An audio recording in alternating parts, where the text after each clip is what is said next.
Hi everyone, welcome and welcome back to our channel. So for today's video tutorial, I'll be teaching you on how to make or create a boomerang on an existing video. So to start, we'll have to go to my Instagram account, and then here, let's click on the plus sign at the bottom and then go to the story option.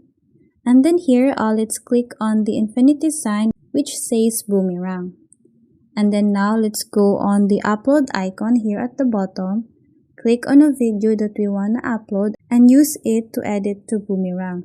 So here, we're supposed to see an editing tool to edit the video to convert it into a boomerang video. But as you can see, Instagram removed this option in my region. So what we're going to do now is to go to the Google Play Store and download an app to edit a boomerang.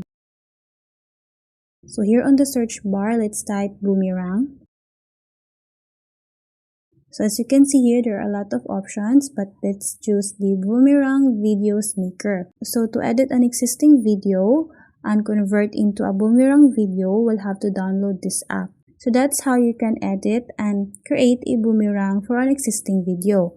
I hope this video helped you out, and if you have any comments or questions, please do comment it down below. And don't forget to subscribe and hit the notification bell so you will always be updated with our new uploads. Thank you, and I'll see you all on our next video.